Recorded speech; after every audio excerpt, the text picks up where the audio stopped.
I am the Ethics, Compliance, Training, and Inclusion Coordinator here in the Office of Research Services, Innovation, and Entrepreneurship at Durham College.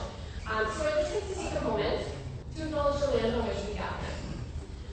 So Durham College, where we are today, is situated on the traditional territory of the Mississaugas of Squamish Island First Nation, which is a branch of the Anishinaabe Nation, and also includes the Algonquin, the Chippewa, the Odawa, the Ojibwe, and the Potawatomi.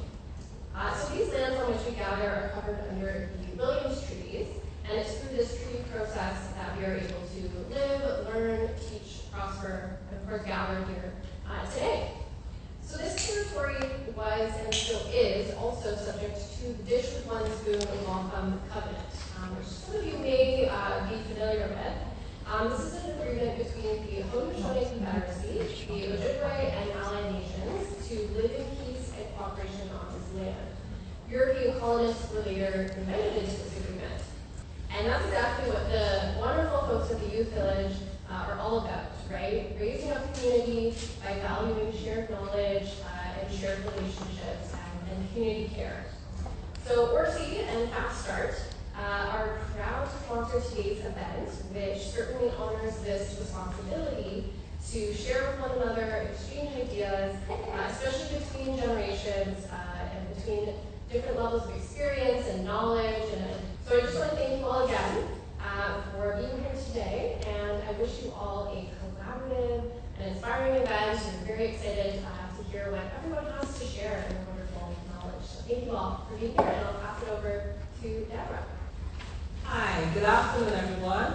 So thank you, Jennifer, for your warm welcome and for sharing that acknowledgement. This is the second time that the Youth Village has been working in conjunction with FastStart and the Center of Innovation and Research to host this community intergenerational conversation, as we like to lovingly say. It's a bi-directional conversation. It's a conversation between mature entrepreneurs that we can see across our audience and also amongst you, in this case particularly college youth.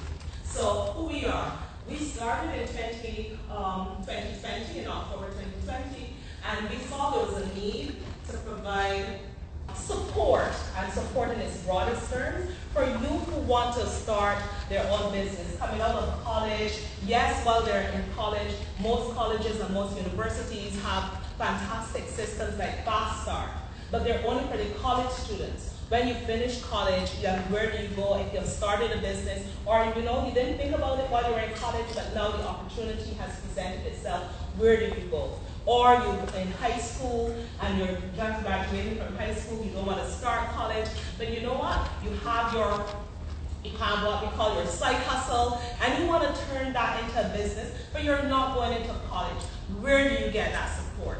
And TYVO provides that opportunity for you in the community, whether you're post-high school or post-secondary, to have support, that entrepreneurial support. And we're inclusive, we're a very inclusive organization, so it's for all youth, and we want for youth, vulnerable youth, to find a special space with us. So whether you're Black, whether you're a person of color, whether you're LGBTQ, we welcome everyone. So our philosophy is grounded in teaching our youth how to fish so that they can feed themselves for a lifetime. Our services, so our first service is mentorship. And this is part of what would happen in terms of a mentorship program. So it's not only in terms of where we have youth and mature entrepreneurs coming together. In our mentorship program, we try to pair one-on-one, a youth with a mentor in the same field of business. And that's, that program generally is for 6 months. We go through that 6 months mentorship program. Usually we have training, in the training process you develop your business plan, or certainly a draft business plan. You refine it during the mentorship program, and when we work with your mentor, and also that mentor helps you to get your first $3,000 in sales. So it's taking the business plan, refining that business plan, and getting your first $3,000 in sales. That's what our mentorship program is. We talked a bit about the training. The training is really providing business plan development, or sometimes it's specific in terms of whether it's accounting or marketing. We also have a learning management system, so you can go online and you can do stuff on your own. Another, another activity is networking. We provide networking opportunities. This is also an example of a networking opportunity where you can get to meet persons, meet fellow youth, fellow entrepreneurs, and be able to share information. We also have a session, but that is sort of like a speed dating, where entrepreneurs are fixed and you just move from entrepreneur to entrepreneur, and you meet different persons in different fields. And then we have what we call our wraparound services. We like to say Youth Village, we have the ability to take any organization from ideation to registration on the stock exchange. So we're not just promoting small businesses. What we like to say is that we promote big businesses, but we see them in its infancy. Oftentimes, persons just see the big business when it's established, but that big business started somewhere. So we're with the start of the big business. We have one of our values is actually a blend of youth as well as mature persons in our community. And our advisory council are mainly consultants or different business persons. So we have a number of financial consultants, we have a number of marketing consultants, we have a human resource consultant. So we basically have the spectrum of services that are needed to support our youth through our advisory council. And then we have our mentors who work with us from time to time. So a bit about me. I'm a CPA for too many years for me to let you know. I'm actually an FCPA, so I'm a fellow of the CPA fraternity of Ontario and British Columbia. I'm a trained project manager as well, so I'm a PMP, and I have 2 master's degrees, one in business and the other in project management for development projects. It's a blend of just above 30 like myself, and those who are hovering are just under 30. So we have Lisa. Lisa is our administrator. Lisa is actually right there registering. Also, Lisa is a student at Durham College doing business. And another baby face, we have Jean. Jean is our communication specialist. Jean is the person right now behind the screen, and Jean joins us from international professional, trained both in the US and in England. And we just want to recognize our partners, persons who have sponsored us in order to make this event happen. So we want to start again with Durham, and I just want you to give, at the end, a round of applause for our partners. So Durham College, FastStart, they have been our partner, our community partner. This started over 2 years ago, and hopefully it continues well into the future. We have SJS, Auto Spa, Samantha, and you'll hear more from Samantha. Samantha is actually part of the alumni of Durham College, and she will talk about how she started her business. We have Equity Associates. Michael is representing Equity Associates. You'll also hear from Michael, and he will talk about legacy building and how to make your first million, actually how to make your first 10 million, right, Michael? For you. And then we have Kaya Creatives, that's Diakri, and I should say we are fortunate to have Diakri with us. Diakri flew in from Saskatchewan yesterday to join us just for this event. In Saskatchewan, they have a Black Professional Entrepreneurship Association, and he's on the board. We've worked, the Youth Village has worked with Saskatchewan and other community organizations to put in a number of projects for the federal government, and so we've developed a relationship over time. And we have Ofori. So Ofori is here represented by Daniela. Daniela went to school and did nursing. And some way along the line, she recognized, you know what, I did nursing, but that doesn't stop me from making a business out of that. And Daniela is going to talk, how do you take your studies and create them into a business? Because anything that you study, you can use in terms of in your business. And we have CAME, who works with sponsors, and now we have SEMA Consultancy. So SEMA is into youth and mental health, represented by Anne. We have Gretchen, Mortgage Services, Rotary Club of Ajax, Laidlaw Foundation, and Urban Alliance. And you have Urban Alliance for race relation. So thank you very much to so let's get a round of applause for Thank you. And now I'm going to introduce you to Diakre. Diakre is actually going to be our moderator. Diakre is an entrepreneur and consultant specializing in project management and business development. As a co-founder of Haya Creative Marketing Inc., he leads strategic marketing initiatives. He also advises business owners through Black Canadian Chamber of Commerce and mentors emerging entrepreneurs in Saskatchewan. So Diakre, over to you. Thank you. Before we get started, I would like this to be a very, very engaging event. And I'm going to get you all to stand up. And then put your hand up like this. Stretch it really wide. And then tap your back like this for being here. Congratulations for being here, all right? You did a really good job for coming because this is going to be an amazing event. And we're going to get started with getting everybody to introduce themselves and telling us about what they do and how they do it. And then what we're going to do at the same time is there's going to be a QR code over there where you can send in your Q&A questions, and then you can all get your questions answered. All right, you can be seated now. Thank you very much. All right, we're going to get started with Mr. Yu. So as I was saying, my name is Niwum Yahi, and I am a procurement specialist at Procurement Assistance Canada, which is part of Public Services and Procurement Canada. So what we do is we assist smaller and medium businesses to learn how to sell their goods and services to the government of Canada.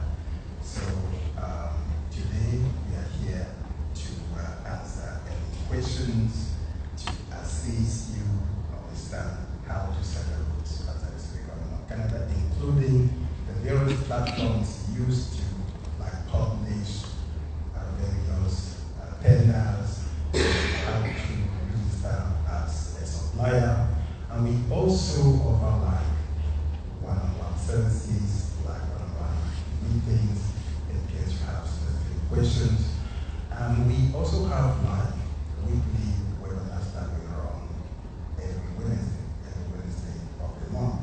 And those are actually structured in a way starting from an introduction and then going deep into how to look for opportunities, how to bid on the opportunities. And if you are selling from services, the various platforms that you can use to understand and then propose your services. And we'll also talk about the various solicitation methods which the government uses to buy its goods and services. So it's a privilege for me and my colleagues Sarula to be here today to represent our family. Thank you so much. Here's a really cool thing I really like to encourage entrepreneurs to learn is how to sell your services to the government. And do you know why? Guess why you would want to sell the government is the biggest buyer of services, goods and services. Correct. And then one more thing. Government is the only client that will always pay you. If they can't pay you, they will print the money to pay you. Daniela. Hi, thank you everyone. My name is Daniela Addison. I'm a registered nurse and I'm the founder of Ofori. And Ofori provides education and resources on skin bleaching, hair relaxers, and accessories and hair extensions in the Black community. Today I'm going to speak about how to use your educational studies to create your own business that may not look like what the traditional study that you took. It may look a little different, and so I'm going to show you how I was able to do that with my business, being a nurse. Any questions so far? I haven't seen any questions or anything. Did anybody go to scan? Any questions for the government? So I do have a question for you, Phil. How do we get started? What are some of the platforms we can use to sign up? Thank you very much. This is a great question. First and foremost, to sell goods to the government of Canada, you need to be registered as a supplier. And we have two platforms, the Supplier Registration Information System and SAP Ariba. So these two platforms are all accessible through the Canada BICE website.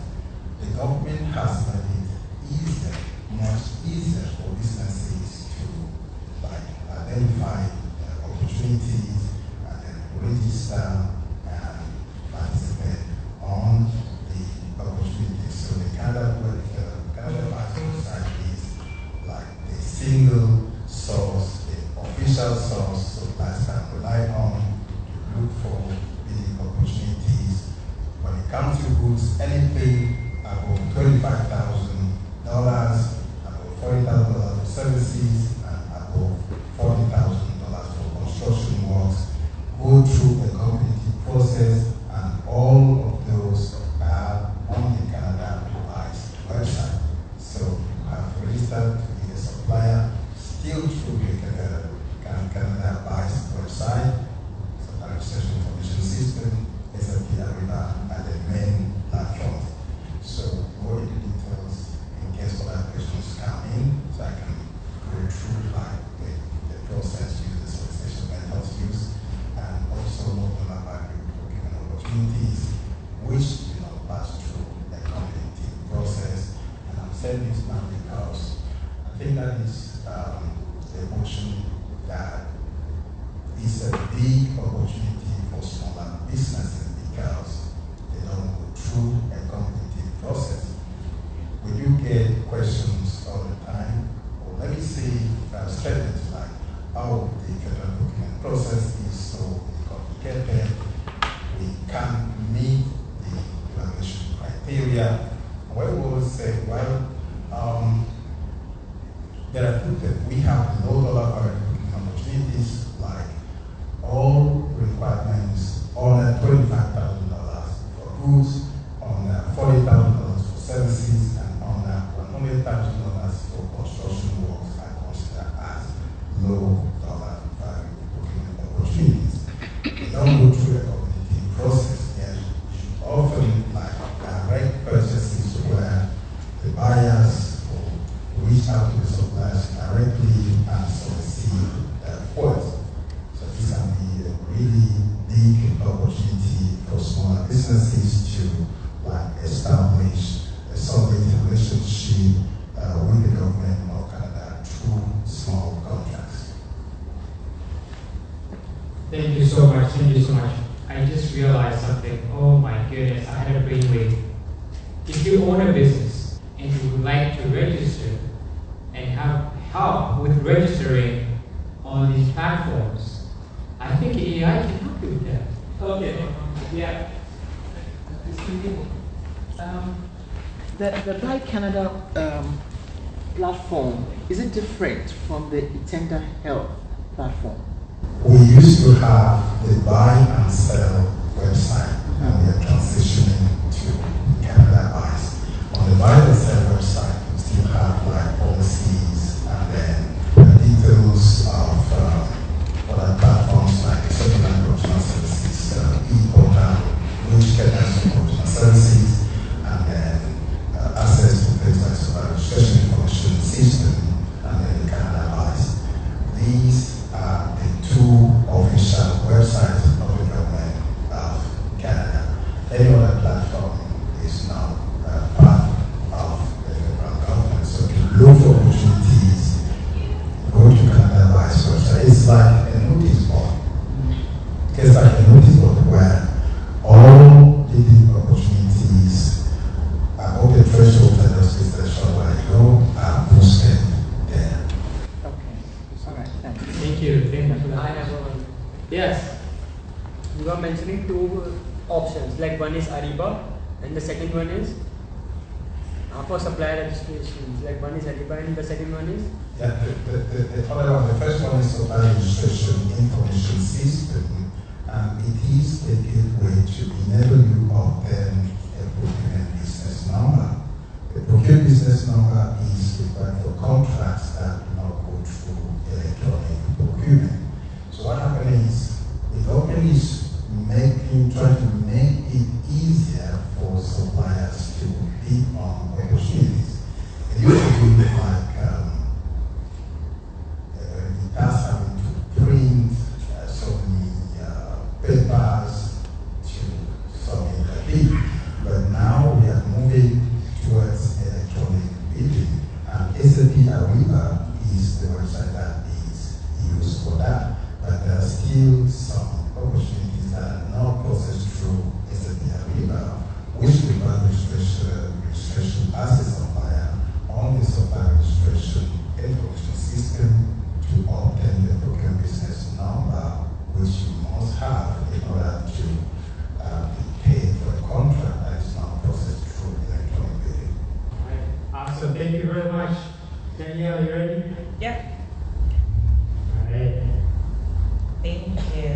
So I'm going to start by talking about having I'll start by telling you my story. So I did my RN, and then I began working traditional nursing on a hospital floor. And from there I moved into public health. And I worked in public health for about 4 years. And I did some COVID work, and then I transitioned into some immunization work, and that was education. So I was providing immunization exemption education. And I say this to be able to explain how I transitioned. So it's important to be able to take some skills from your studies to be able to use them into your business. And so when I say skills, some of the skills that I took from public health nursing would be problem solving, employee care, advocacy. Because as a public health nurse, I'm the one who's actually communicating, going out and seeing the patient and communicating with the client. And then we would, get together as a team and talk about how we can help this person or the community. And so with that being said, that was how I took a look at my business. And so how can I, help this community that I have a passion for? And what are the ways that I can do it? And some of the skills that I would need to be able to have these conversations about skin bleaching, hair relaxers, they're very sensitive topics. So that empathetic care and the empathetic communication style is very important to be able to speak to the person, to be able to get them to open up to you. And then of course the health knowledge and advocacy.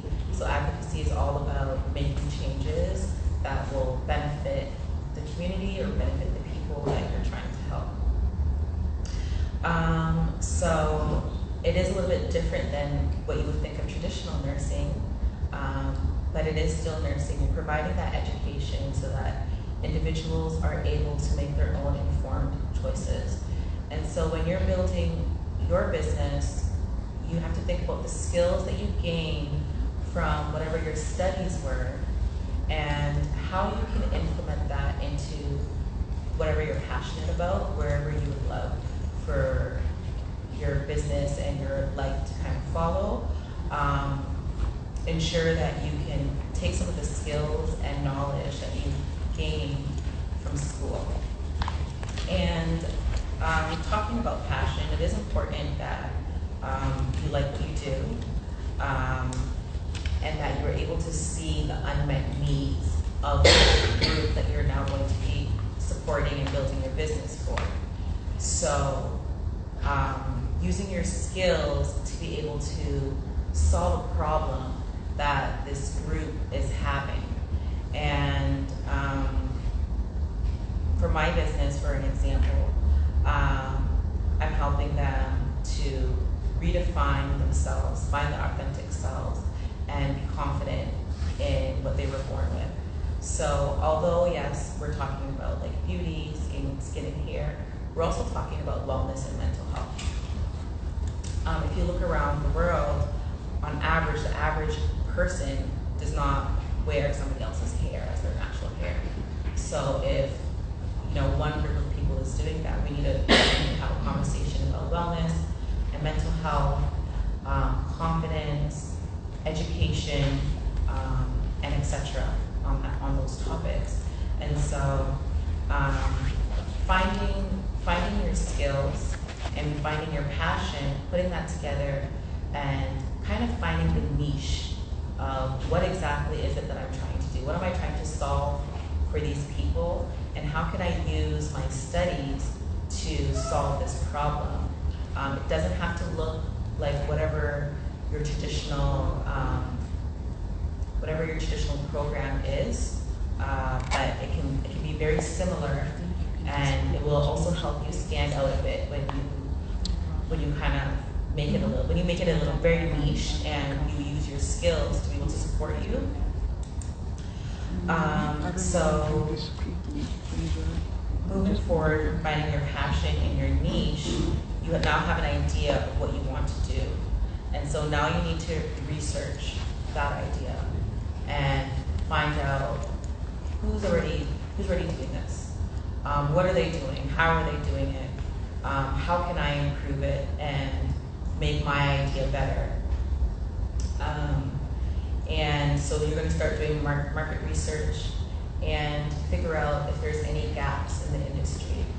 So when I did my market research, there's nobody really talking about these issues that I've just mentioned on a very large scale. And so I know that's somewhere where I can come in and provide that education to these young women.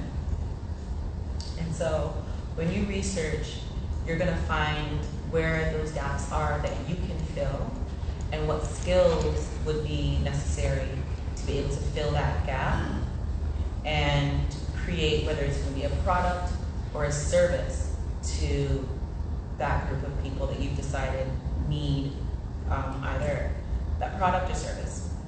And you validate your idea. So for me, I started doing research on skin bleaching and hair relaxers, looking through journals and scholarly journals and scholarly articles. And one of the first things I noticed was there was not a lot of research done. Not a lot of people have even looked into what is going on with Black women and their hair and their skin. So lack of research is, in this case, very perfect, because then it shows that there's a significant gap and there's a need for someone like me to come in and fill that gap. So when you're doing your research, you want to look for what people are doing, what's working, and definitely what's not working. Because what's not working is where you're going to come in and be able to fill that space with your new idea and your skills. And you need to understand as well who you're serving. And so when you're researching, you want to look at, who am I serving? What are they doing? What do they like? Why do they like it? And you can find this out through surveys, doing them yourself, or just really studying the behavior of your customer or your potential customer. So you can also do focus groups as well to kind of get ideas from your potential audience of what they're kind of looking for, what they're missing in that particular area. And you also need to assess the demand. So is there a high demand for my product or services? Are there a lot of people having this issue that I need to solve? Is it people in Ontario that are having this issue? Or maybe it's only people in BC. So you really need to understand your target market, your customer group, what their needs are, and how you can solve them, what your plan is to solve them, okay? And when you've created that plan, now you're going to leverage it with your skills. So, for me, it would start out with having a bit of nursing knowledge and nursing background and seeing the gap that I've seen in the beauty and educational industry. And as a public health nurse, it's an issue for young girls to be growing up thinking that their natural hair is not beautiful enough and their dark skin is not beautiful enough. That is a direct public health issue. And so I come in with my skills to be able to talk about these things, and I leverage the skills that I built while working as a public health nurse, and now I provide that public health nursing education without actually being as an entrepreneur. I'm not tied to any large public health organization. And through that, I use my skills for advocacy, and I use that to advocate for safe and natural hair, or safe and natural skin products, and what types of products should be available to, for example, children under 18. Should they have access to creams that can change them from black to white? That's a very real issue that's happening in the Black community. And so as an adult I have my young kids, do I want them to be able to make that decision before they turn 18? Should I be bringing this forward to, Health Canada and saying, I think we need to look at this and make some changes so that children can access these products? So that would be using advocacy. So you can use your skills in so many different ways. I don't want you to think in the box. I want you to think way out of the box and how I can really make a difference in these customers or these clients' lives that is a non-traditional sense, and where those gaps are. I feel like those gaps are very important. You also want to use, when you're creating your business plan and everything, you want to make sure you talk about your background and your skills, and you want to try to implement that in your value proposition so that individuals are seeing the value you bring. They're understanding your skills and your background right off the bat and saying, this person really knows what he or she is talking about. I'm going to go to them for, my needs because of X, Y, Z that they put out, and I know that there's skills to be able to support me. And then while we're doing that, while we're talking about value proposition and doing your business plan, you need to think about your brand. So how are people going to identify you? So your name, your logo, and your tagline. So love the skin you're in. Everyone knows that tagline. When you say that tagline, everyone knows it's Dove. And I can actually see the commercial in my head of the different ages of women that they portray and the different backgrounds that all the women have. And so you want to create your brand to align with everything above, so your value proposition, your name, your tagline. You want them all to kind of blend together. And for me, it would be like women empowerment or empowering girls and women. So I want my tagline to be empowering and to be helping young girls feel confident. I want my value proposition to talk about that as well. When I'm creating my business plan, I want to be clear in my mission and vision about what exactly I'm doing, and that empowerment piece.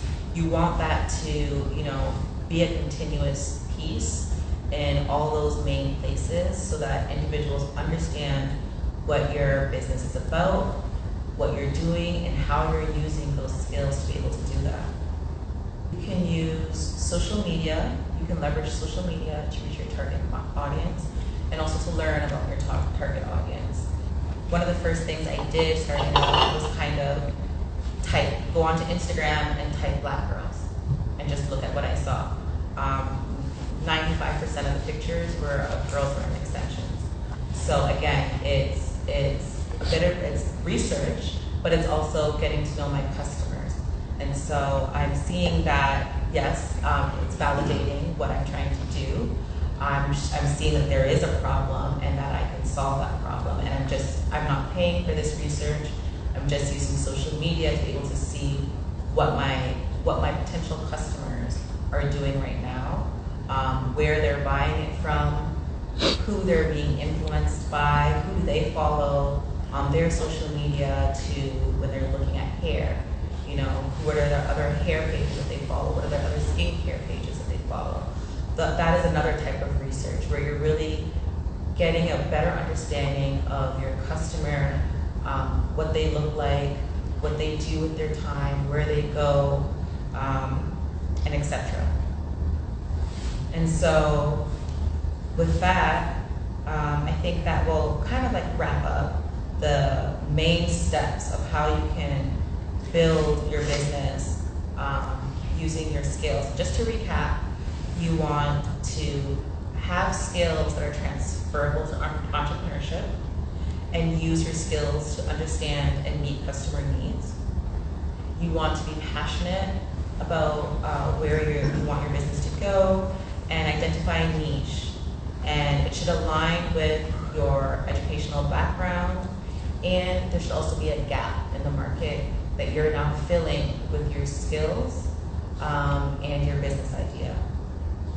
And then you're going to leverage your skills to be able to use that as a unique selling point and create your brand, your vision, your mission, your value proposition should all state the story. It should be able to tell. It should be able to connect with your audience emotionally, right? Because people buy off of emotions, and so you really need to get them to really feel what it is that you're about. That's why it's important to be passionate about it, because then you can really get into it and get excited about it, and people feel that excitement, and then they get excited about it, and then they want to buy from you. And so you need to really share that passion with them, and be persistent and resilient. Building a business wasn't, a walk in the park, and so you do have to work hard. There are going to be challenges. There is going to be competition. And so, again, when you're doing your research, you want to look at what people are doing, which is your competition. What are they doing? What is your competition doing well? And what are they not doing well? Because that's where you come in. Wherever they're failing is where you're going to come in and, sweep people off their feet with your skills and your niche. And I think the best advice that I could give today is start small and build gradually. You can't take on the whole world by yourself. There's billions and billions of people, so there's more than enough room for you and for your skills and for your business. And so just start small, test it out with a small group of people. Durham College in Oshawa is a very small group if you think about it on the entire Canada, right? It's a very small amount of people. So test it out, see if those people like it, and get feedback from them. What did they like? What did they absolutely hate, right? Mm-hmm. What they didn't like is very important, because then okay, I need to fix this area if I want my business to grow. I need to fix this product. I need to fix this service. And they will tell you what they want, so you need to listen to your customers and what they want and what they need, and be able to fill that. And when you're able to fill that gap, that's how you're going to really start to make money and be able to scale your business.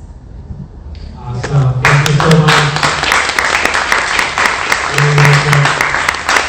Our next presenter is Samantha Leger. Samantha, go ahead. All right. Hi. My name is Samantha. Hi. It's really interesting that I'm on this end because I graduated Durham College last year for entrepreneurship, so usually I was where you guys are. So this is a first time for me. So I'll give you a little bit who I am before I dive into my spiel. So I grew up working on cars. I know, I'm a woman, it's not usually something you see, but my dad is my best friend. And he had 4 daughters. I was the last born. I was his last shot at a boy. So he raised me, going to sports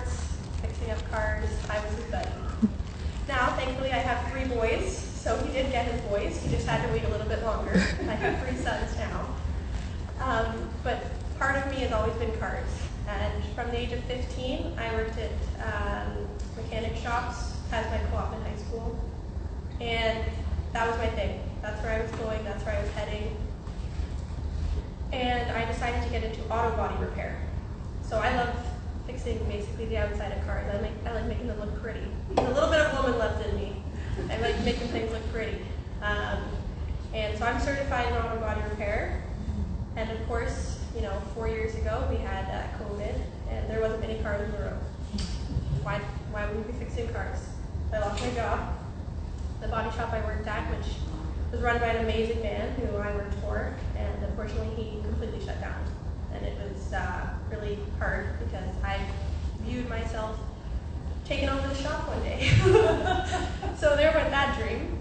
And so I did have experience detailing cars, and at that point I just had 1 son, and I had to pay for him to live. And it wasn't very easy during COVID. And I thought, you know what, I got a car, I can go to the store, I can buy some supplies, and I can go around detailing people's cars. And so I put out an ad on Facebook. I took my 2005 rusty old CRV, and I started just that day. I started going around, and I did, probably in the first month, I probably had about 30 clients, which wasn't bad. It was a lot of people wanted their cars clean, they wanted them sanitized, sickness going around. And within the first 3 months, I bought my pickup truck cash. Wow.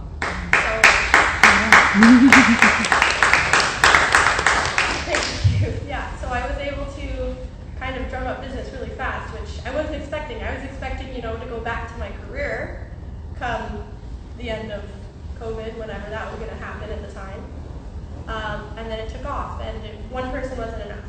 So then my second year, I needed 2 of us, because I had clients calling me back. And then third year, I needed 3 of us. Now we've got a team of 4 this year. So it has grown, and my husband is a licensed mechanic, so he is a mechanic as well. So we are looking, as far as we go in the future, to open up one big shop, detail, auto body, and mechanic, probably sales and service. Everybody does. We do it all in the automotive industry. You can't pick one, else you'll get steamrolled by the competition. So yeah, that's a bit about me. As far as, she said everything I was going to say. No, you were beautiful at speaking. So I did use my skills. A lot of people do get into this detailing industry. It's kind of they're going to fly by night, they're going to roll in, they're going to do it for a little bit and leave. I have been working on cars my whole life, my whole older life. So when I'm at a client's house, if I notice their bumper's falling off, I got clips in my car. I'm going to pop that bumper back on, or their console's falling apart, I'm going to tighten that screw. It's just in me, right? I use my skills that I've learned. And that little extra bit, knowing what I'm doing, the clients really, it gives me that extra leg up on the competition, because that's value added to my clients. As far as now, where I am now in my business, it is a very crowded market, but this year I've split up my target market into 50% commercial. So I ended up working for a commercial client who actually has 70 vehicles, so that keeps me busy half the time. I work for a few dealerships, but the other half of my clients, 90% of them are moms. There's a lot of people out here doing this, detailing. In our area, I'm the only mom. And a lot of the times, moms are busy. Their cars are disgusting. I can say that because mine is all the time. And they want someone they can trust. They want someone who's not going to jack up the price on them. And that's where I come in. So actually, me and my social media manager had created 2 different ads this year, and they did pretty well for us. So one of them, we created like a pretend detailing of showing what I do, but my son was the detailer. He showed up to the house. My other son was the customer. He pulled out his Power Wheels F-150, and my son cleaned it, and we did a whole video. The whole ad was just what I do, but I got my kids to do it. And that got us quite a few clients, actually, so that was pretty good. And another one I did, yeah, sorry? Did they get paid? You know what, at the end of the video, I got my younger son to hand the detailer, Steven, $400. And at the very end of the video, he says, I got 100, and that's how the ad ends, because I thought it was so funny. And then another ad we put out to also aim to this market was, I showed my car. Now I have 3 boys. I have a 2012 MDX, it's light colored interior, it's dirty faster than anything. I coach baseball for my son, baseball gear is always in it, and I showed what it looks like. And I took everything out and I showed how I detailed it. And I just kind of built that relationship with my client who's watching it, and I got a lot of responses of people like, I don't feel comfortable because I was so embarrassed, and now I don't feel embarrassed. Mm-hmm. And that's a big thing, and I know it's just cleaning of cars to a lot of people, but when you look at my specific market, for moms, busy moms, that is one thing they don't have to do, and that's a big deal. One thing they don't have to do on a long list, that's huge. So I kind of, I don't want to say I manipulated it, but I kind of did, you know, I'm a business person, I gotta make money. But I did it in a way that I built that trust with my future client, and that's what I do. I am not, like I said, I'm not out here to make money, let's be honest. But all of my clients have become like family to me. I have some clients I go see every other week because they want their car done or whatever. And I've built relationships where I know them, I know their families, I know their kids, I know their dogs. And that's the type of business I want to run. Mm-hmm. I don't want to run a business where I show up, I clean your car, I get paid, and I leave. Wow. I have people who are checking in on me. Like I've had 2 babies since I've started this business. I've had clients message me, have you had your baby yet? How are you doing? Like that sort of thing. And that's the type of relationship and business I want to run, because it makes a difference. It really does, especially in the automotive industry. In the automotive industry, let's be honest, there's a lot of not good people out there that take advantage of people, especially women. And I want to be the person that they can trust. And because it's one thing to have a client come once, but when you have a client come back year after year after year, you know you're doing something right. So that's what I love to do.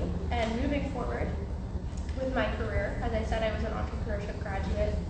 I'm only 25, I know, but I want to help other people grow their businesses because I'm so passionate about it. It's watching people being able to create something from nothing, well, from their skills, yeah, but create something that they created all on themselves and their team, build something that now not only supports them, supports their employees, supports the community in which they work with. I think that's amazing, and it's something I'm really, really passionate about, and that's why I wanted to work with the Youth Village, so I thank them for letting me be here today. Awesome. Thank you so much.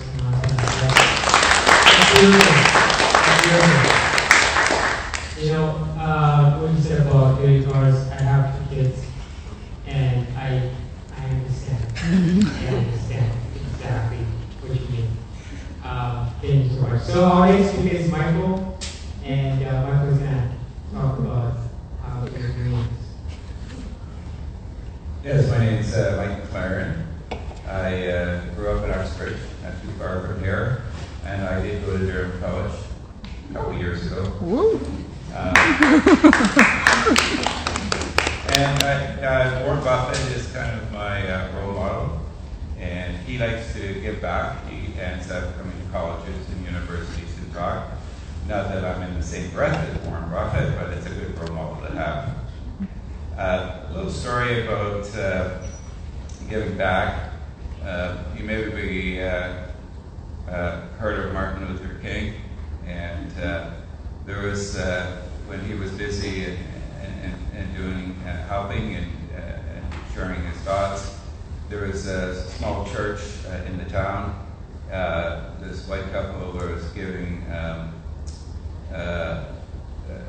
lessons for kids, for interaction, for sports and activities, but there was segregation there. But they would bring in everybody. And these people, they didn't have much money. And so when they got pregnant, they didn't know where they were going to get the money from for having this baby. And along comes this time, and Martin Luther comes over and says, look, I'm paying for all your hospital costs. And the little baby comes out. You might maybe heard the name of the baby's name, Julie Roberts. So we need to get back our own ways. I am part of Rotary too, so I guess you have a Rotary presence here. Oh, thank you. And my idea is next to me. She likes money. She works for money, and that's what an entrepreneur should do. That entrepreneur is knowing where all the money goes. There's nothing wrong being an employee, though. There's absolutely, in fact, 80 to 90% of people should be employees. 10%, maybe a little bit more, should be entrepreneurs. It's hard. It's very hard. In fact, the average income of a self-employed person is $25,000. The average income for a salary employee is just under $60,000. So most people should not be self-employed. It's okay not to be. Because I want to talk about legacy planning, which try not to put you to sleep about that. And you also told Deborah that I'd like to talk about becoming a millionaire. And I think most of us want to do that. But I really appreciate our nurse who talked about really a business plan, the fundamentals of a business plan. And she talked about all the ingredients. If you're going into business for yourself, you need all those ingredients in the business plan, because when you go to the government and sell your products to them to become a millionaire, you better have a business plan. But let's dig right in here. So legacy planning has basically two areas. I realize our attention span is usually 20 minutes, so I apologize for that. I'll try to make this as short as possible. So legacy planning has two categories. Basically, one is financial. You're passing on a financial legacy. And two, you're passing on a process to be ethical, moral people. That's probably the biggest legacy, more than the money, yes. There's a book out there called The Richest Man in Babylon, and how the prodigal son wanted an inheritance at first, went off and didn't know what to do. Then he looks in his pocket, there's a tablet of what to do. You know, almost blew all his money, looked at the tablet, came back home and said, "Father, here's all my inheritance back, and double that for the legacy book that you gave me." So legacy is very important, and it comes into estate planning. So all our clients, we talk about that. Usually when I'm talking with my clients, I'm not doing the talking. They're doing all the talking, what their goals, their dreams are about, what their emotions are, and what they want. So we look at the process to do that. I guess we can look at what successful people do. So there's 5 things that all successful people do. And they are, the first thing is they have a plan. They have an idea, they have a dream. If you shoot for nothing, you surely reach it. So there's a weak course on just planning. But we'll leave it at that for now. Then you can use other people's brains. That's part of the reason why you're here. You're trying to gain knowledge, and you want to use other people's. You don't have to be the expert at everything. You could hire a great accountant to help you, a lawyer, preferably a good financial advisor here. But you need to use other people's brains. Bill Gates grew his company by stealing experts from other companies. And he will be the first one to admit it. Of course, you need capital to run a business. And it's okay to use other people's money. Okay? However, there's good money and bad money. Good money is start up your business, capital to buy equipment, and make sure the operation is going. Maybe a mortgage on your home versus renting. Mortgage is a good idea. Bad money is consumer debt, buying things that we want instead of what we need. And we all have that disease in North America. We're bombarded by things that we don't need, me included.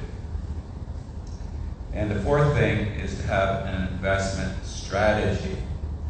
And most people like to bring their income in and say what's left over. And you need to do the very opposite. Save first and save and spend what's left over. And which comes down to the fifth thing, which is pay yourself first. And there's a basic formula, 70-20-10 rule. 70% goes to your living expenses, food, things that you need, your rent, that kind of stuff. 20% is for savings, and 10% is for fun, just to blow it on whatever you want. It's okay, you need a little bit of that. Now some people forget certain things. The average Canadian spends 110% of their income.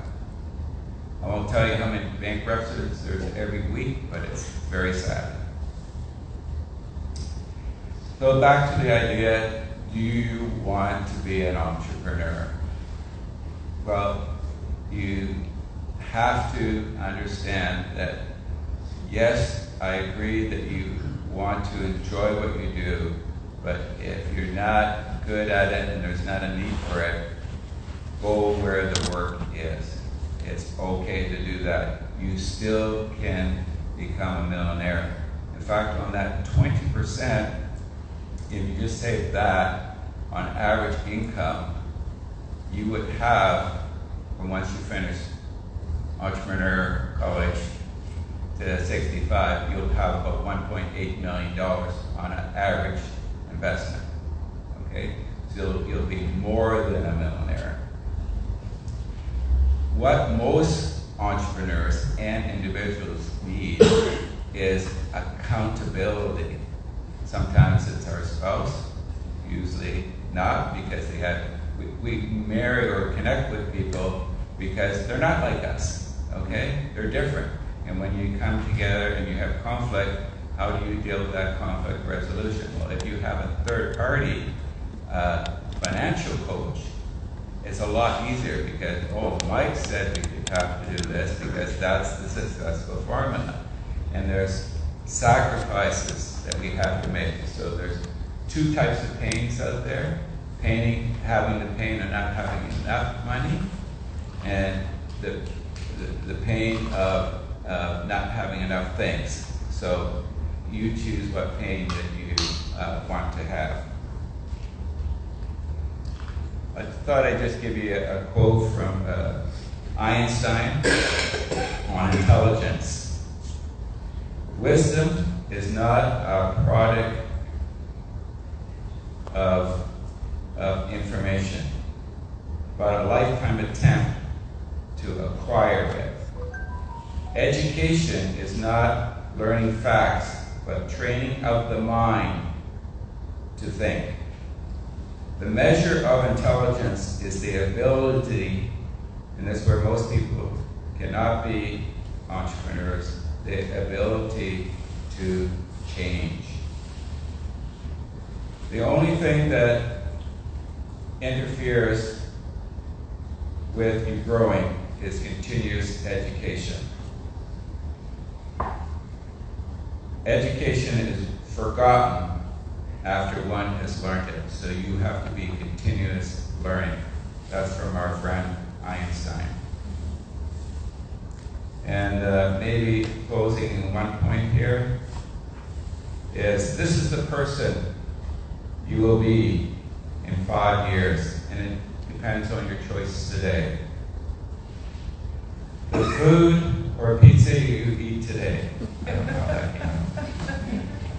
The skills you learn today, the books you read today, the habits you create today, the conversations you have today, the people you actually spend time with today, the goals you set today, and being an entrepreneur, the risk you take today. Thank you for letting me share.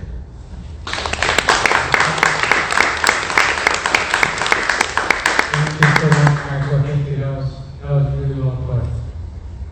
For anybody looking for financial advice, I think I know where to go. Thank you. All right, so now it's my turn to do a quick little presentation, and I'm going to cheat. I'm going to cheat. What are some of the impacts that AI can have on businesses? AI can have a significant impact on businesses across various areas. It can improve efficiency by automating repetitive tasks, enhance decision-making through data analysis, and provide personalized customer experiences through chatbots or recommendation systems. AI can also help optimize operations, like supply chain management, and identify trends or patterns that might not be obvious to humans. Overall, AI can save businesses time and money while helping them scale more effectively. What part of business are you thinking about specifically? All right. That was just a real quick example of what ChatGPT can do nowadays. And I can go on and talk to it and ask it a whole bunch of other questions. And I do this on a daily basis, actually. I was talking to one participant the other day, and she was looking for $15,000 to start her startup. And I said, well, what do you do? And she said, well, I'm a counselor, I do therapy, so on and so forth, but I want to build an app that helps people with mental health and all that good stuff. And I'm going to need $15,000 to get started. I don't have that $15,000 right now. And what we did, this is very funny, what we did is we went to ChatGPT, we added all her skills, all her services, and we said, you know what, ChatGPT, help us create some products that she can sell that will make $15,000. And ChatGPT, funny enough, was like, hey, just do this workshop, do this treatment, do this retreat, get together a few people and do like a really cool mental health boot camp or something like that. And at the end of the session, she was like, I know exactly what to do. And I just talked to her on Monday, actually, and she said she's closed half of that already. So the reason why I share this is because before AI, it used to be really, really hard for us to do other things. Or it used to take us longer, not really hard, but longer. But now, with AI, we can do so much faster. As you heard, we can do so much faster, automate so many things together, and you can basically move your business much faster than you would before. And the reason why is because before we used to need a lot of people to help us with, hey, how do I do this, how do I do that? But now you have the whole knowledge of the internet is right here. All of it is in here. So you can basically ask anything and AI will be able to respond to you.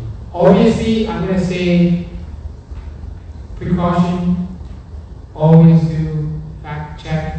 Do not just take it for granted and be like, okay, this is it, I'm going to do it. Obviously, always check with your peers, check with other people as well. But when it comes to brainstorming and coming up with ideas on how you can move your business forward much faster, I have classes on that, I teach classes on that, and it's amazing what you can do nowadays. I'm not going to go too much into it because we're going to be here all day. If you want to come talk to me, I have a free course that I will put you through, and you can go learn about it and how to use it and all that good jazz. But I highly recommend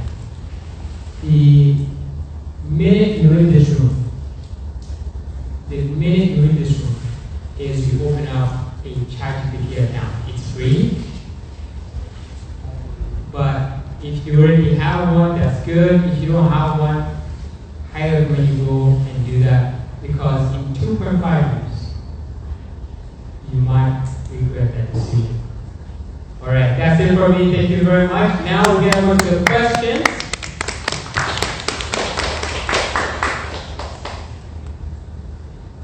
Awesome. Does anybody else have questions or contributions or anything like that from the audience? I know we have some entrepreneurs in our presence here. You guys, is there anything Anything you want to share? Anything you want to share? Well, I could talk to you on perseverance and being an entrepreneur, in that you never give up, right? But there is a fine line between something that's not working and you keep doing it, like what's that saying, madness is doing the same thing over and over again, expecting a different result, right? Right, so insanity, yeah. So there is a fine line where you have to say to yourself, is this gonna work or not? So my first entrepreneurial venture was at a university where I had a company that was doing, this is way back, right? So we were doing, how you go to the doctor, you get a prescription and it's like chicken scratch and you wonder how anybody could read that. So we were using these Qualcomm phones back. So my background is computer science. I have a master's in computer science from university. So that was my first area of interest. So we were doing prescriptions. So we give the doctors the Qualcomm phones, they write their prescriptions, and then we had pharmacies that would accept, and this is like back in the 90s, 95, like I'm old, right? So 95 or so. And they would send it to the pharmacy, and then people would go and pick it up. So you're cutting out the middleman, you're cutting out all that. So I had doctors on board, I had pharmacies on board, but I had a partner that decided to take the money and run away with the money that we had in the bank. So, of course, I was the face of it, so I had to go to the doctors and the pharmacists and say, okay, we got no money, so we're done, right? But the entrepreneurial spirit in me kind of kept me going to doing more and more entrepreneurial stuff. So then I started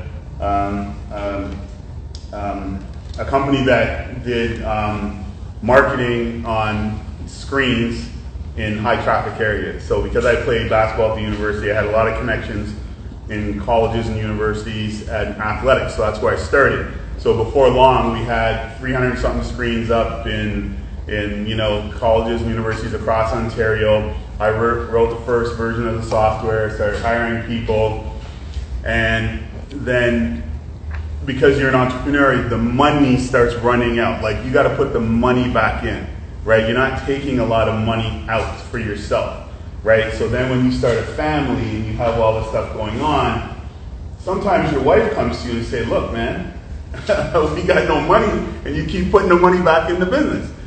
So you got to make a choice. So this is a hard choice I had to make at that point. And I didn't physically say, I'm choosing the business over you, wife. What happened was I had like 8, 9, 10 people in an office. I had people coming to advertise on our system and all that kind of stuff, and my wife's giving me an ultimatum, right? So at that point, I just kind of kept doing what I did, and so she left. So it's just one of those things where you have to be able to persevere through a lot of the things that are going to happen in your journey and keep going, and then make changes as things start hitting you, right? You can't just keep hitting against a brick wall. Brick wall is there, let me make a change. Let me turn and go into another direction, right? Like, I actually started the digital company out of a few bucks left from in the bank account that the guy took when he took our money. So I said, well, I got a few bucks left. Let me put it into this software. I'll put up a few screens in some Subway sub restaurant, and then I'll see if that rolls, right? So all I'm saying is that, and now I kind of do what you do. So I'm a financial advisor for Cooperators Financial Services. So I have my own agency here in Whitby. And it took a while to get there. Do you know what I mean? Like, it took a while to get there, and I'm I'm a computer guy in a financial services field, right? So sometimes it doesn't work out what you first start with, but then, as you maneuver, you may find where you really want to settle, and if that's where it is, and that's what you enjoy, then go wholeheartedly, and don't say I made all these mistakes in the past, which I kick myself lots of times for making mistakes in the past. But those are the things that made me who I am right now, to go ahead with where I am right now. So just keep going and make those turns as you can. Try to make good decisions. Get educated hang out with people that are like you or that can help you. Not people that are going to bring you down or hold you back. Because there's a lot of those people out there, even friends and family. Oh, that ain't going to work. Oh, that ain't, why are you doing that? Why are you doing this? So you got to hang out with people that are like-minded, that are educated as you, and want to and have or want to do as well as you do. So that's what I could add, I guess. Brian Moore. Brian, thank Moore. you so much. All right, no problem. That's awesome. Anybody else want to participate, contribute? Go ahead. Hi, I'm Adrian Khan. I just wanted to say that from our experience to when we now started up, we made a lot of mistakes. One of it is we don't realize when we get into business that there's a lot of resources out there to support us, right? From the government, there's a lot, procurement, etc. But one of the ones that really helped us a lot, because we tried, like for instance, going out and trying to get customers and so on. We tried cold calling, we tried search engine optimization, etc. All of those failed. The ones that really work is the interaction one-on-one, the networking. And one of the areas that I encourage strongly is joining like a local chamber. The Oshawa Chamber, Great Oshawa Chamber, Whitby Chamber, Ajax Victory Board of Trade, etc. In that, sometimes when you now start up, you need support, you need resources, like set up your website, accounting services, etc. We want to deal with people who we can trust, right? Like for instance, when we now started up, people that Google things and make bad decisions. Yes, we went based on high rating, but we chose the wrong supplier, for instance. But when we joined the chambers, we realized that we're meeting people, and in that interaction, you get to meet people who you can trust, or get referrals from other networking members, right? So that's a great resource that we can all use on, especially they're there for small businesses, and they have a lot of support inside of there. So that's what we have to look at. Amazing. Thank you. I just want to jump in here, one, to get your name, but sort of kind of underscore something that Adrian said. So TYBO is a member of the Oshawa Chamber of Commerce, and we're also go to some. They actually had an event with, I think it was BDC, and I think that's how we met Samantha. Yeah. So really, these opportunities, and what we do is that we oftentimes our youth are not in a position to join the chamber, and we actually join the chamber, and then we extend invitations to them. We take our youth with us as we go to different events, and as you said, those networking opportunities are amazing.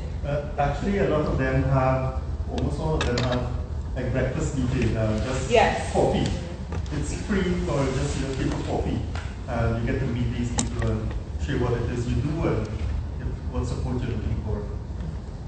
Thank you. Thank you. Awesome. Anybody else?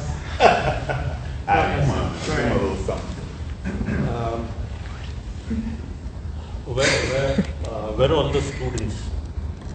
Students? At the other table, with your hands. Okay. Any naughty students here? What? Yeah, the ones that the teachers, will point out in class. That was me.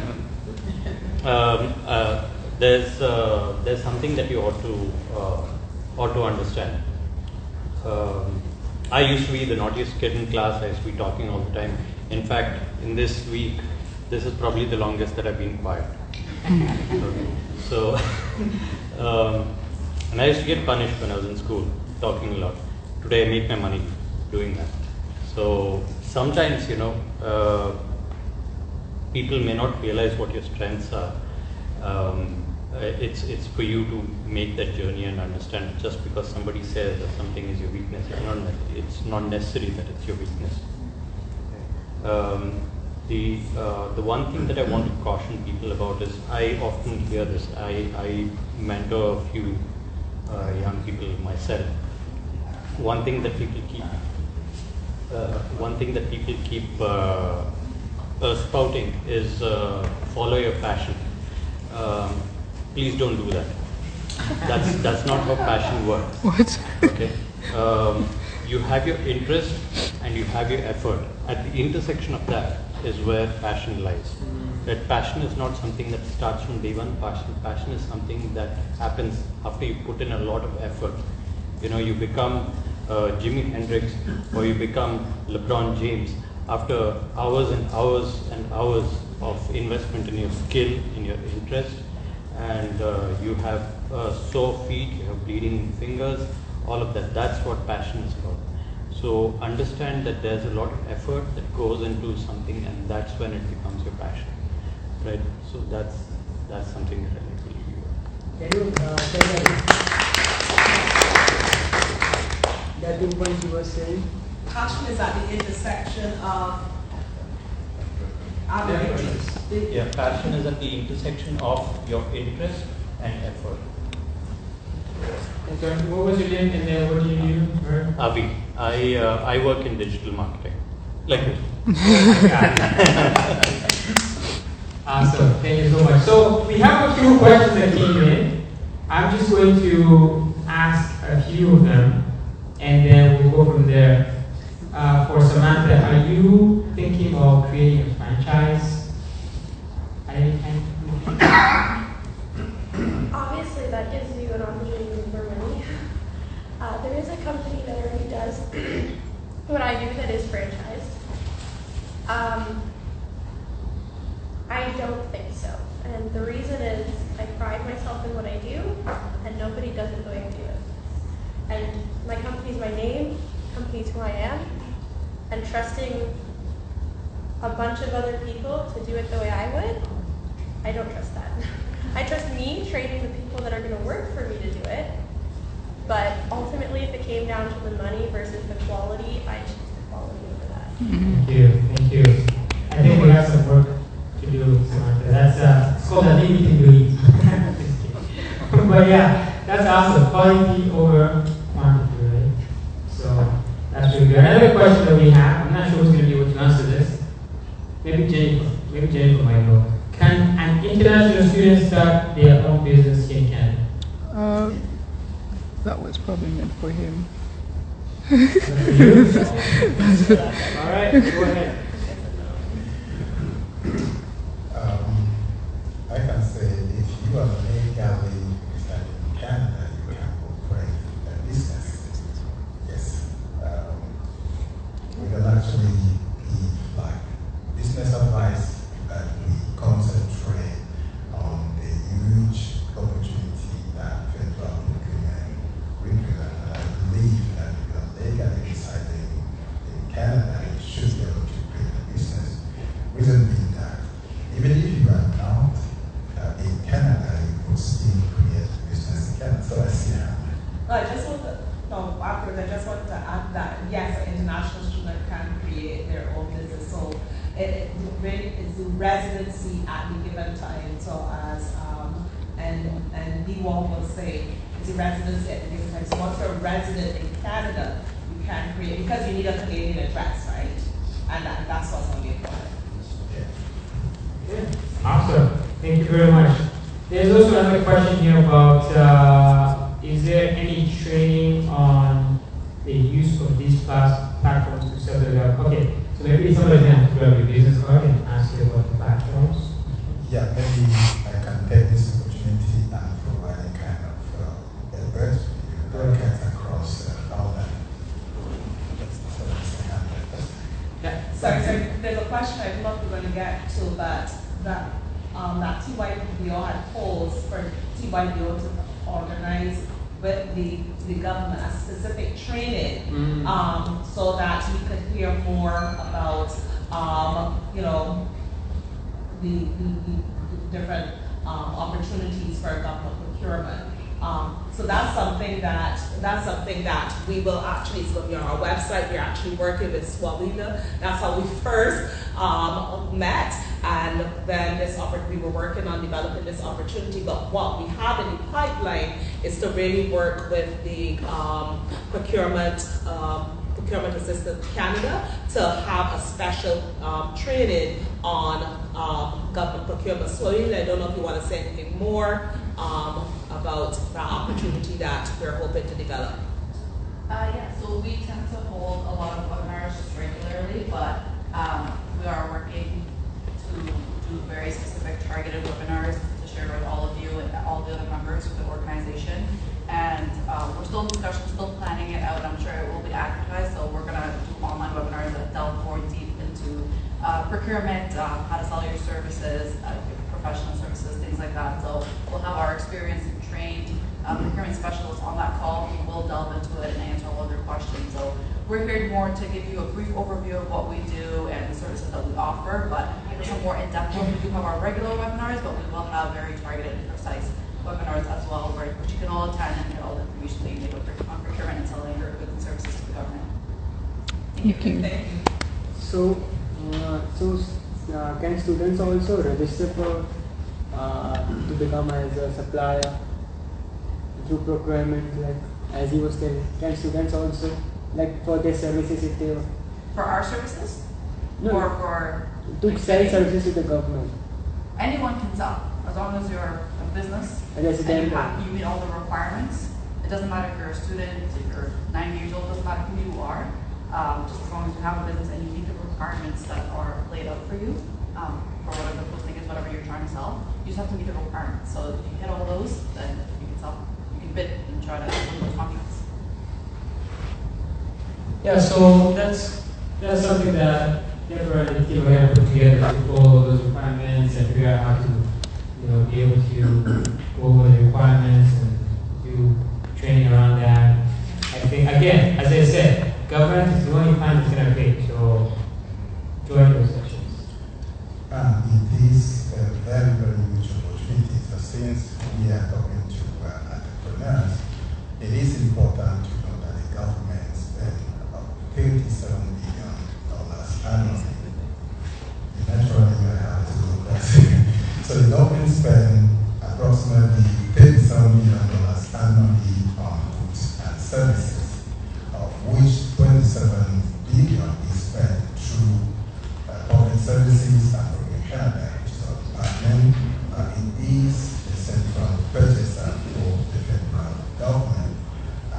Interestingly, the $27,000 billion that's spent on contracts, on average, smaller businesses actually win the majority of the contract. So don't say, I am too small to sell to the government, or the government doesn't buy what we sell. The government actually buys a wide range of services, including things like coffee, and just a wide range of services. And it's quite easy to check and see if the government is already buying what we are proposing.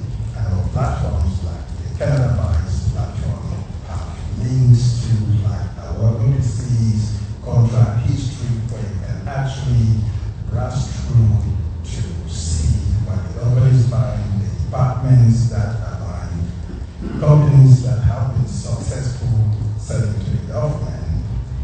You are entrepreneurs, you know how important it is to know your competitors. So once you know your competitors, you stand the chance of building a very good business strategy. So I just thought of this before that was coming. Awesome. Thank you so much. Thank you. Yes, go ahead. Right. Yeah. Question for Mike. Cool. You have to be an entrepreneur to be a millionaire? Like, put aside real estate. People want to be millionaires. Do they have to be an entrepreneur? Definitely not. As I was saying, you take your 60,000 of income and you just save your 20%, you're going to be a millionaire. That's why governments are smart. You work with government programs, you have a defined benefit program, and those pensions are north of $1 million when you retire. And you don't get the full capital, but you get the return on that capital. It's called a pension at the end. So you can, most people are, the millionaire, there's a book out there called The Millionaire Next Door. And they are the most unassuming people. They just save more than they spend. And it's easier said than done. $1 million isn't what it used to be, right? Like, you know, like you look at even the real estate market, $1 million house in Toronto, the little shack on the corner of whatever. So, you know, these books that are, you know, how to be a millionaire and all that, should probably be how to be not a billionaire, but how to be maybe 10 millionaire or something like that, right? Like that's a good comment. In fact, what I ask clients is, what do you feel you need to be comfortable at when you retire at? And then we work the numbers backwards to get the goals, because some people it's more, some people, quite frankly, it's less. There's not a wrong answer. It's all customized to person's how they feel, but because we're emotional creatures and we're going to make our decisions emotionally and justify it later. But I have a coaching program as well, because we all need that accountability that goes along to the road of success. And I would recommend everybody, no matter what business they're in, to have coaching that goes along with them. And that's all successful people have that. Awesome, thank you so much. This question is for Daniela. How did you identify your passion? How did I identify my passion? I think, well, so I was raised by my mom, who is here today, and I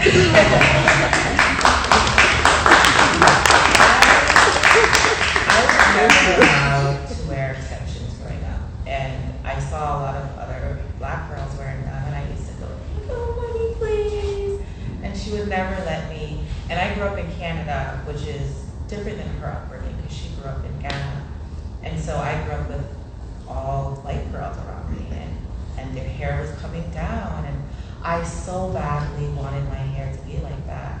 And so my passion with hair and skin really has to do with my entire life experience.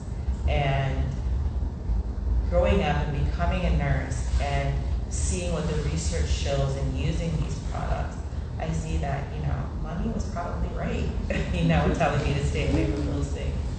And so that's really what my passion comes from, is just my life experience. Awesome, thank you. Thank you, Mama. Thank you for raising such a wonderful daughter. Samantha, you say you have 3 boys, and you have a business, and you have a husband. How do you juggle all of this? And she's only 25. I don't do it very well. I get stressed out a lot and I take it out on my husband. That's the truth, to be honest with you.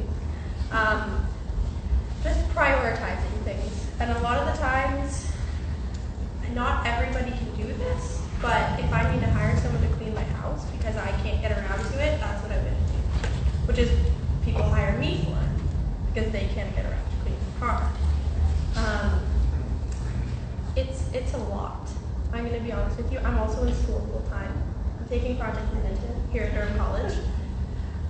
It is a lot, and I'm hoping that it will reward me later in life, but to be honest with you, I don't sleep.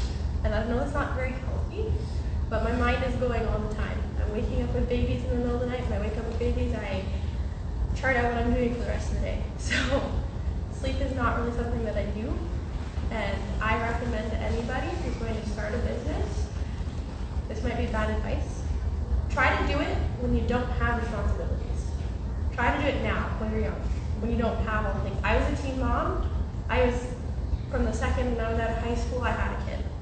So I didn't have that option. I could have had that option. I didn't have the option to experience life, start a business, start a family, have something established when I had my kids. That's my biggest advice to anybody. If you're going to be a business owner, do it before you have the responsibilities, because it is a hell of a lot harder to do it afterwards. Not impossible. Not impossible, just harder. Looks like you have a question. Do you have a question? Okay. All right, awesome. Another interesting question from Michael here. What is the best investment strategy you can advise on?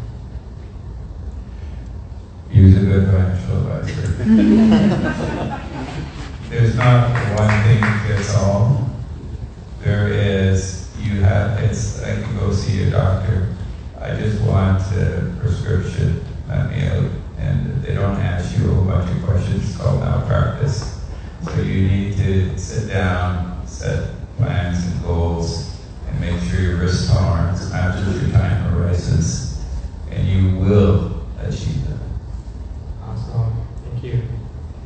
A question for me, actually, I would say.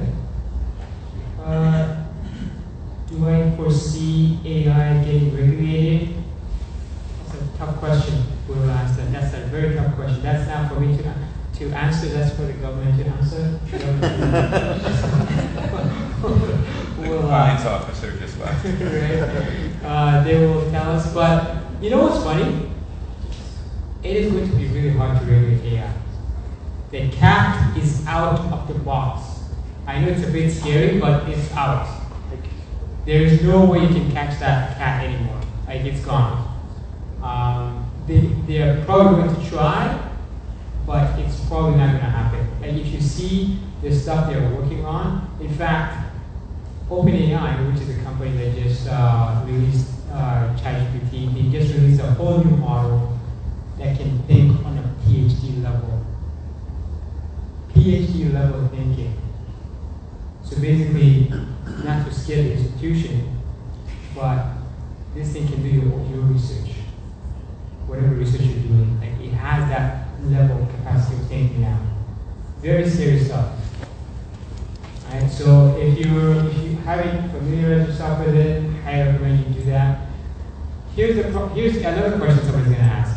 Okay, is AI going to take my job?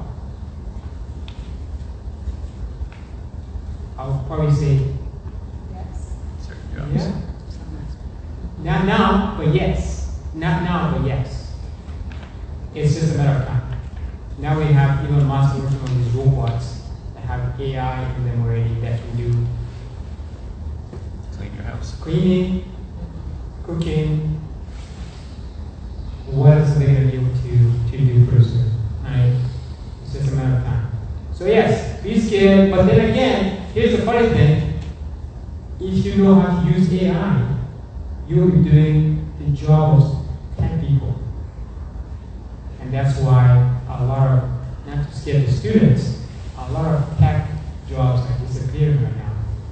Because AI can actually program now. Which is a scary thought. Very, very scary thought. So I highly recommend that you familiarize yourself with it. The person who knows how to use AI will probably be the person who's going to get hired. Yes, sir. I think one of the things, and I embrace the question about regulation, because I think, that has to filter into our discussion as we talk about AI. But for me, the opportunity of AI is that AI will do a lot of the repetitive job that will take us years or a long time to do. But what AI cannot do for us is that AI cannot be the innovator. AI cannot think of what does not exist, and its algorithm at this point doesn't allow it to. But we can still think of we can still imagine what doesn't exist to bring it into being. And I think that's where we all have to start thinking of our heads, not trying to learn what already exists, because what already exists is history, and AI can, whatever program we're using, it basically knows all that the internet already has. But what it doesn't know is what does not exist and what could be. And that's where the opportunity for innovators, and that's why there's whether it's government, whether college, a lot of emphasis is on innovation. I think that's the frontier that human beings need to be ahead in order to be able to keep up in terms of the AI, be the innovator. Yeah, like few years back there was no AI, and now we have AI like can do many things like ChatGPT.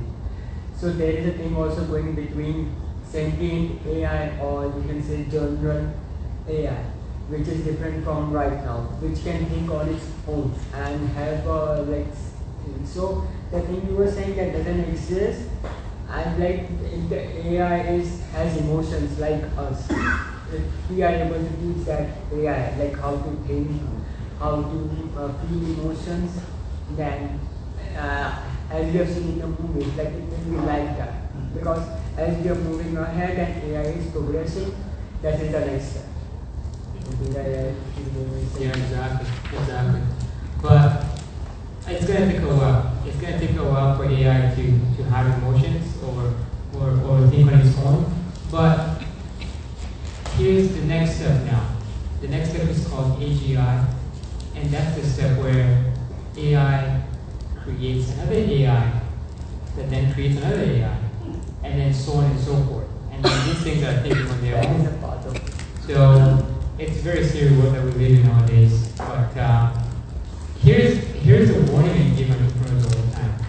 If Microsoft, Apple, Amazon are all jumping on this trend, why are not small business owners jumping on the trend as well? Because they have billions of dollars to invest in R&D, and with open AI, and small businesses don't have that money to spend on AI scientists and for that research and development LLM models, and to do that also. These have big budgets. Good comment. But you know what's funny though? Even though the small businesses don't have the budget for it, they can still use it somehow. Go ahead. I would say it's just very intimidating being like a small business to have that AI as a partner, like lack of knowledge about it possibly, and just trying to figure out things on your own from a small business perspective. It must be intimidating relying on something else. That is a fair question. That is such a good, fair question. It's like, how do I overcome that fear? But you know what's funny? I just taught a class. It was a free workshop, and this lady, she's doing red light therapy, and she came to the workshop, and then after the workshop, she was so comfortable with it. She created so many documents for her new business. She was so thankful. She was like, "Hey, I'm so glad you showed me this. This is now not as scary as it used to be." So it's a matter of jumping that gap from not knowing to knowing. Right? Once you jump that gap, you say, "Hey, this is actually not that scary." It's like talking to another human, but the other human is an AI, right? It's basically the same thing. But once you jump that gap, it's really easy, straightforward. Go ahead. I just have a comment about AI. Now I happen to be a sci-fi nerd, so and I like Star Trek. One of the main reasons is because it is one of the few sci-fi genres that has an optimistic perspective about our future. Right? And I think about AI that way. Now, a lot of people talk about ChatGPT and about AI. I'm sure you will agree with me. But ChatGPT didn't happen in a vacuum, right? We've had Alexa and we've had Siri for a long time. We've had Google Maps for a long time. The search engine itself is a very early iteration of artificial intelligence. The internet itself is a very early iteration of artificial intelligence. A collection of all human knowledge, a compendium of all human knowledge. So this has been an iterative process. The leaps are going to be faster now, yes, for sure. But then if we look back at the 1900s and the and the way internal combustion engines and alternating current changed the world and changed the way we work and created new jobs and new opportunities. That's essentially what we will start seeing. What the future is going to look like is very difficult to predict oftentimes, but those opportunities will come up. Some of these things we might not even have the capacity to imagine right now, but they will arise. And so I think the future looks bright. Yes, there has to be some degree of caution when it comes to these things, but at the end of the day, as it stands right now, AI is a tool. It's the latest iteration in a progress, in the march of progress that humanity has made. But I believe that there are going to be great opportunities once the mundane tasks are taken away from us. If AI is going to be doing the cleaning and cooking and everything, you get to focus more on the business. You get to do a lot more for your business, you get to connect with your people. It gives you more time to do the things that you are passionate about doing, that you are good at doing. That's the way I see it. Is there a risk? Sure. Then, well, we've been around for what now? According to the latest archaeological findings, we've been around for at least 10,000 years. And we've seen all kinds of things, including ice ages. I'm pretty sure we'll be around when AI gets sentience as well. Very well put, very well put. You know what's scary to me though, even though I like your positive perspective, you know what's scary to me is that they might have to implement universal basic incomes. That's the scary part. Maybe this is what is needed for that to happen. We've been in a monetary exchange kind of a system for a long time. Maybe this is the catalyst for that. Might be a good thing. Yeah. For those who don't know, universal basic income is basically where everybody gets a living wage and you don't have to do anything. But I agree with that started point, because in the Star Trek movies, like the AI is all on the positive side. Like different kinds of robots are there for different purposes, and they don't know anything else aside for their purpose. So the kind of AI, like if that's beyond that, then it's that AI can be good as well. But we have to understand, like it doesn't go to that other side, the bad side of that. If it's on that good side, then we can use AI. And small businesses that don't need to spend huge things like Microsoft, what they can do is like for scientists, you can hire a robot and train her to that same detailings, so that she can also compete with that AI robot that's doing the same thing when she's not doing. And she has trained that, so she can trust it. Yeah. She's working for her. Yeah, I like that perspective. You know, let's just hope some admin and all those good guys stay on the good side. Well, all right. Any other questions that we're missing or anything, Deborah?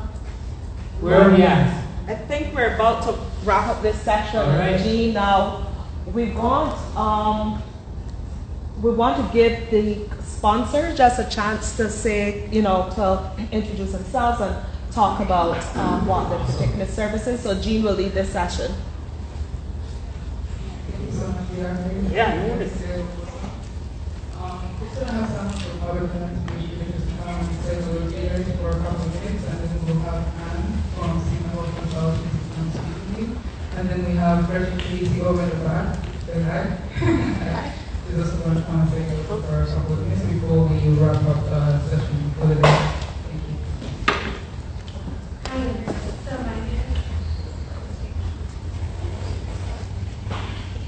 Hi everyone, my name is Shurka Sivanandam and I'm here on behalf of Urban Alliance on Waste Management. So I'm here with our fellow staffs from our organization, and I will tell you guys a little bit about our organization and what our mandate is. So Urban Alliance on Race Relations is a non-profit charitable organization. We strive to combat racism through different projects and educational initiatives, whether that is through our fellowships with the City of Toronto or through regional summits. We strive to combat racial biases and discrimination. So today I'm here with Siobhan, our DYF coordinator, as well as Tansi, our educational coordinator. You can come by to our booth to learn more about our fellowship programs, our upcoming events that we have ongoing, and so much more. We hope to connect, and thank you for having us here.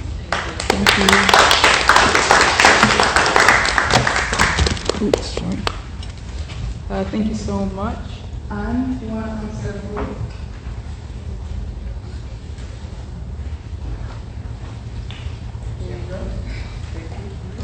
Hello, my name is Kwame. I own Sima Health Consultancy, and it's a youth mental health literacy business.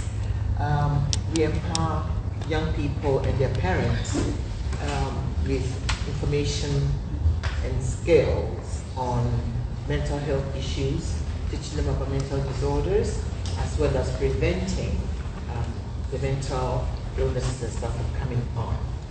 Why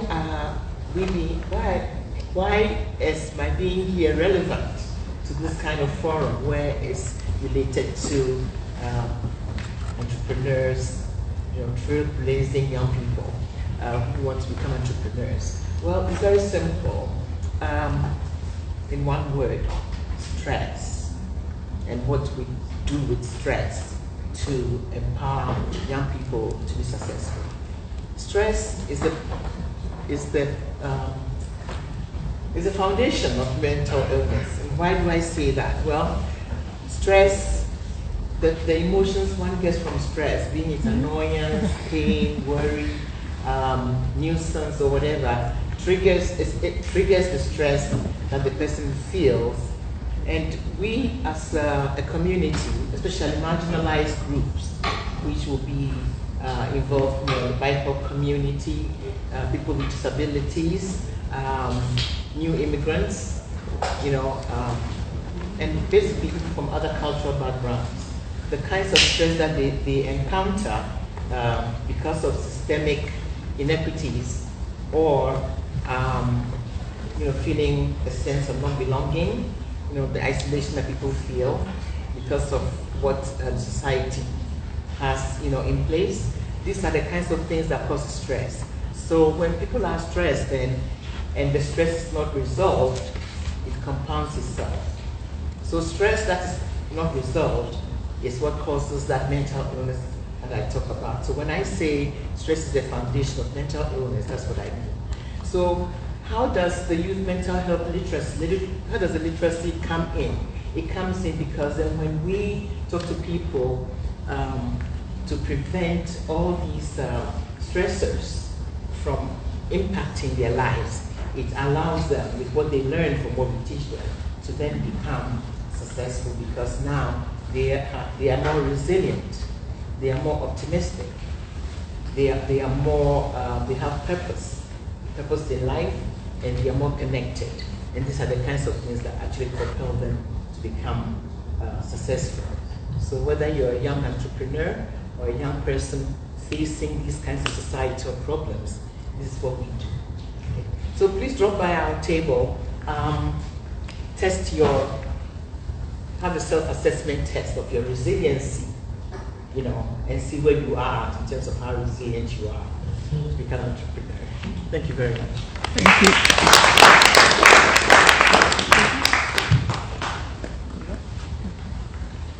Hi, so my name is Carson Casey, and I am a mortgage broker. I actually met Deborah at a networking event, which I believe it was the Oshawa Chamber of Commerce, and we met again, and we have met before at networking, so I definitely support Chamber of Commerce groups. I'm also a member of the Durham Real Estate Investors Group. It's called Durham REI, so if anyone wants to get into real estate, buying multiple properties and having real estate as an investment, it's not my group, it's a group I go to, but I strongly believe in reaching out to people who have the same interests as you and using it for your own personal growth as well as your wealth growth and growing your business. I've been a mortgage broker for 20 years, and I love that I can meet many different types of people's needs, whether they qualify with the best rates possible, they just want to save some money on their interest rate, they're building a property, they need construction financing, they're self-employed and they can't qualify at the bank because the bank, uses your net income, which often is much lower than your gross income. So as a mortgage broker, I can help those people. I never initially planned on being a mortgage broker. I wanted to be a social worker at one point in my life. And I'm too sensitive, so I'm glad I didn't get into that because I'd be probably crying every day. So I fell into it. Somebody wondered if I wanted to be their assistant as a mortgage broker, and I immediately loved it. I never was an assistant. He never even proceeded with the business, and it was a great fit because it's a lot of problem solving. Every single client, especially nowadays, it's harder to get mortgages. Solving their problem is very rewarding, and helping them to get into a home or plan. Maybe they don't qualify right now. Maybe they need to build their credit or move further out, which a lot of people are doing now, or those sorts of things. So the problem-solving aspect is really exciting and fun for me to do that. One tip I would say as far as for entrepreneurs, work with other people who can support you and help you. Spouses can be great. You mentioned your spouse is a mechanic and you're doing something that makes sense. My spouse is very good at marketing, which that's not my forte, although I love it. I'm not great at it, and I have a car with a car wrap on it. If you're ever driving on Winchester Road and you see a little car that has a picture on it and eyelashes, that's actually our car. And my creative husband parks it all over crazy places, Costco, whatever. And it takes time, but I, at this point, get at least 2 to 3 calls a week just from that car. Because people are like, okay, well, you've been around, hopefully you know something, and I like your car. So, be creative, don't be afraid to try new things, and get out of your comfort zone. And if you want to talk about business tips for your entrepreneurship or mortgages, I'd be happy to talk to anybody. So thank you so much.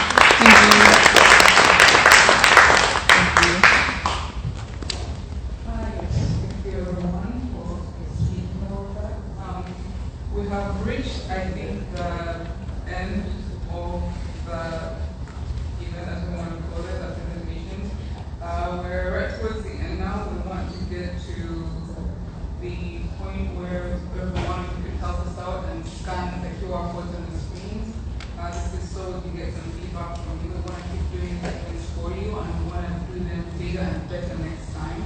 So any points you want to offer to us would be greatly appreciated. Take your time getting there. Tell us what you think. Get us back. Thank you.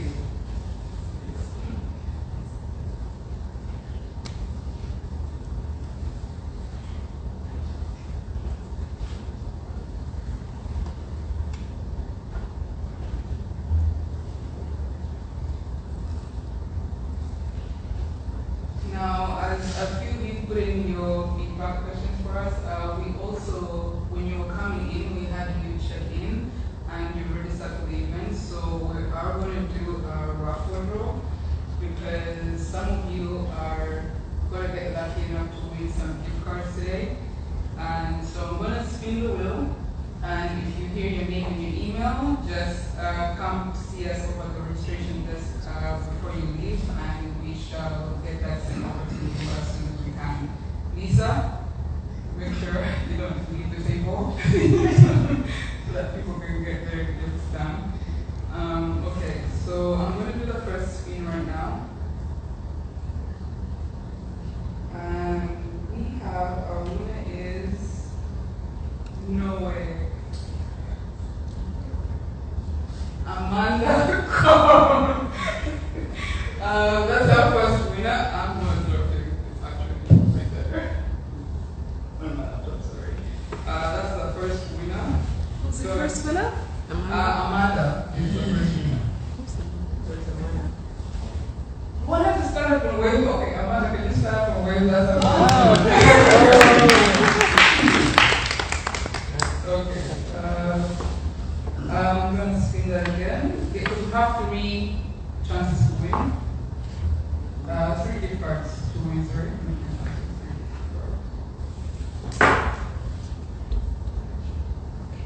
Second winner, we have Brian Moore. Hey. Brian. You can put it back in the game. I'll donate it back, yeah. Oh, okay. We're spinning.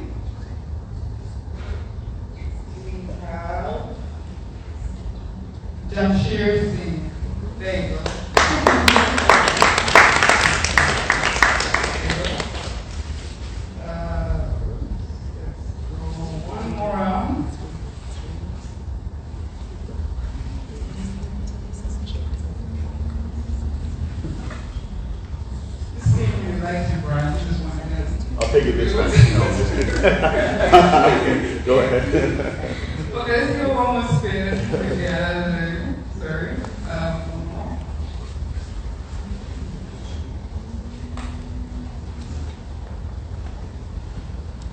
Charmaine Singh. There you go.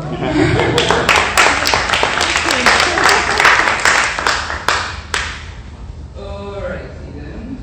So those are our winners. Thank you so much for attending. Please don't forget to go by the registration table so Lisa can make sure she writes down everyone's name clearly. We have the right email contact for you. And then here is our social media. Please go ahead and scan the QR code. That's for our Instagram. Go ahead and follow us. We are also on Threads, Twitter, all by the same handle, VillageCA. And we appreciate you for you guys to offer us because we are growing and we want to reach as many people as we can. Don't forget to also go to our website. Check us out there at typolo.org. We are open for donations. Go to our website and you can see our donation page. You can see everything that we're doing, that we're working on, that we're building as a community. We're slowly going small, but we're getting big. As you can see, Deborah is very, very experienced, and she has been our steward for all of this. She has worked very hard to get this event to the place that it is right now. And with that said, I want to say thank you.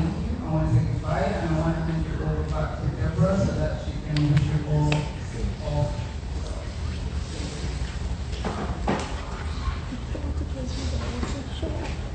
Thank you, Jean. Thank you. And I want to start with where Diacre started. Let's all to stand again. And tap ourselves on the back. Congratulate ourselves for attending and give ourselves a big round of applause. So I just want to say thank you to the presenters, thank you to Michael, thank you to Daniela, thank you to Samantha, thank you to Diacre, thank you for Endivo.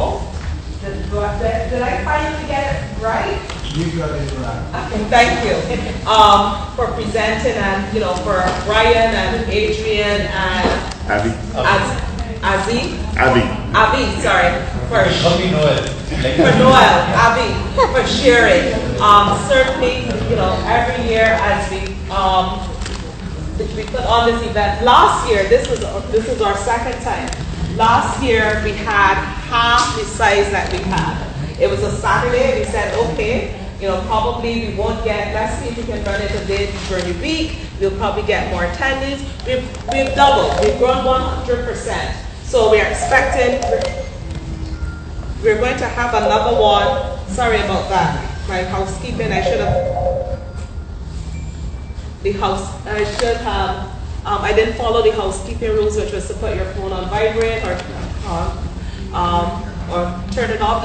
Our next event here at Durham, we're in the process of negotiating this, will be in April, because we thought we want to introduce the youth to the entrepreneurship opportunities in the community, and we have sort of like two elements of it. We take two bites at it. So the first bite, we get the students first year, first month when they're coming into school, and then we do it again in April, because by April they're starting to think of graduation. What's happening next? What am I doing next?